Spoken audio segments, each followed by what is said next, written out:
It's my Feel Good Breakfast Show.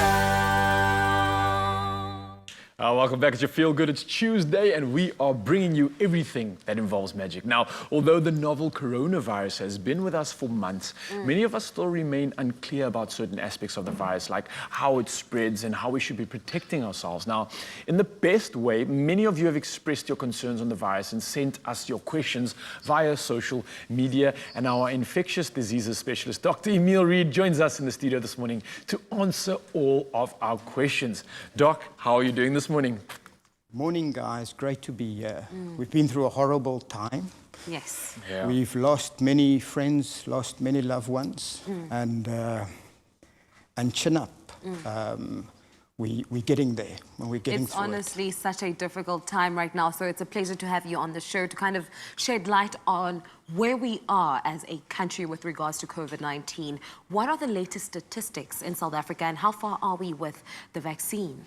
Well, number one, a vaccine is our only way out of this infection. And that is important to understand. Without a vaccine, we're going to have a third wave, we're going to have a fourth wave, etc.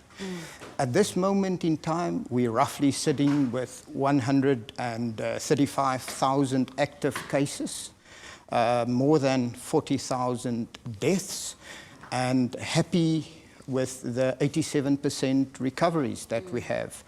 What's worrying us is the fact that for the last year, we had more than 100,000 unaccounted deaths, or so-called excess deaths.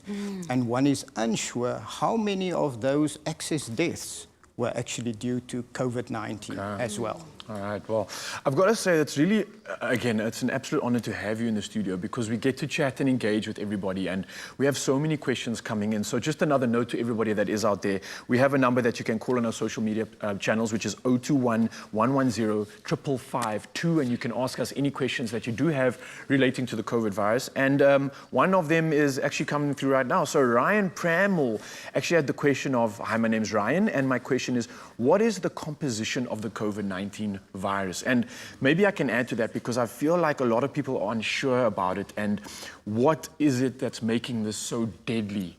I think that's what people are trying to ask, and I think Ryan would love to hear more about this. Yes, the SARS-CoV-2 virus is what we call an RNA virus.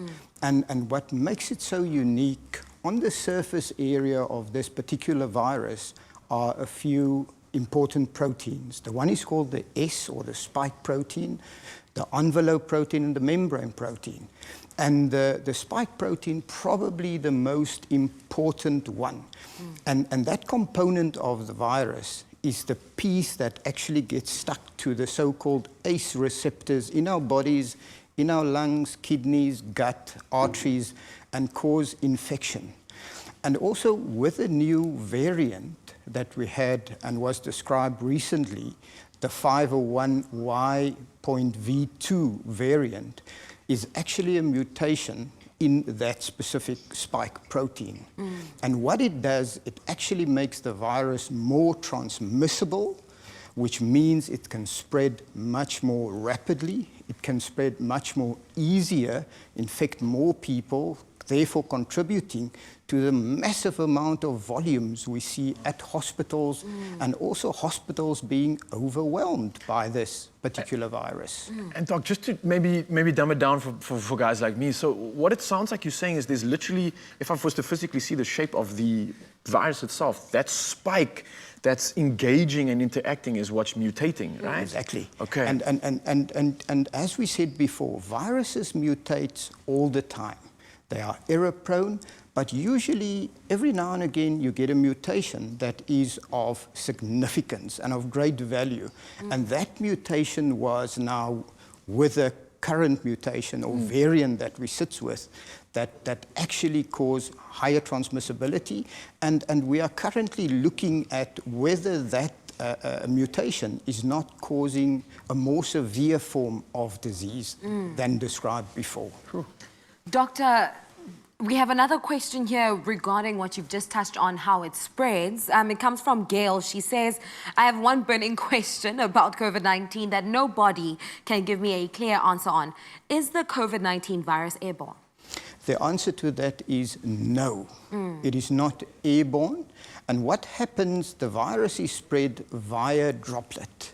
And there's a huge difference between it being airborne, which means it can actually go anywhere or everywhere, whereas droplet spread can go a specific distance. Because if you cough, if you get physiotherapy and you cough, if you resuscitate somebody and you are in close proximity, even if you sing out loudly, you actually spread the virus. So it becomes a droplet, a very wet sort of droplet, and that droplet immediately, when in contact with air, becomes dehydrated, which means it can actually break up into smaller particles, therefore infecting the two of you sitting across from me. And usually that happens within hospital, that it become aerosolized and not airborne. So the virus is not airborne, it's spread via droplet spread.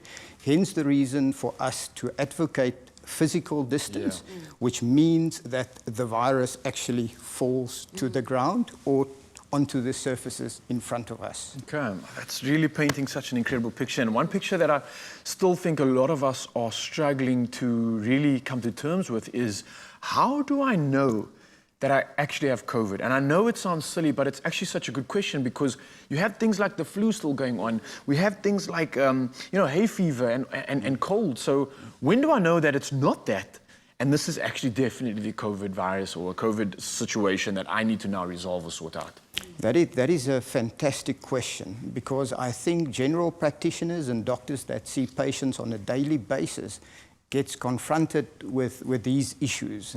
The important thing to remember that the flu is also caused by a virus, and the same as with COVID, usually has an acute onset of fever, body aches, etc.